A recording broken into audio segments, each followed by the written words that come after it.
Si cette méthode est celle que le gouvernement veut continuer d'adopter jusqu'à la fin du quinquennat, ça va très mal se passer.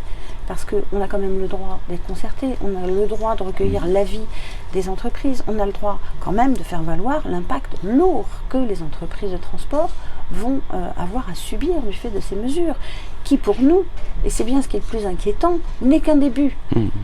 Parce qu'on a beau nous donner des assurances que ces 2 centimes, ça sera 2 centimes et rien d'autre. Malheureusement, on a l'expérience, les 4 centimes de l'abandon de l'écotaxe, c'était pour solde de tout compte, et on s'aperçoit que le solde de tout compte se refait manifestement tous les 3 ou 4 ans. Nous ne sommes pas, nous, décideurs des actions qui seront mises en place. Aujourd'hui, il y a un constat, celui de la fiscalité qu'on veut nous imposer.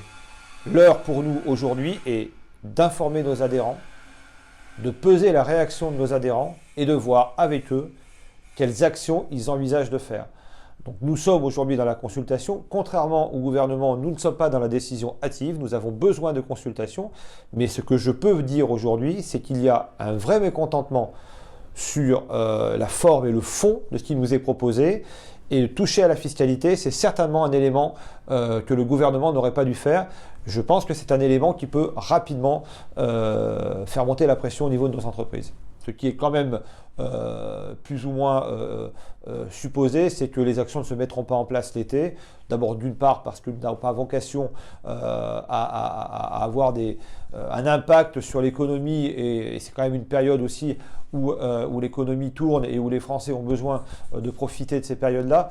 Mais je pense que la rentrée de septembre pourrait être effectivement un objectif ou une période très compliquée. Alors, il y a un combat commun, ça c'est évident. Le communiqué, vous connaissez bien, c'est pas toujours le cas, le fait que les communiqués, avec la FNTR souvent, avec le TRE, mais que les 3 fédérations se rejoignent sur une communication commune, parce que c'est un combat commun, parce que c'est toutes nos entreprises et tous les secteurs de nos entreprises qui sont impactés.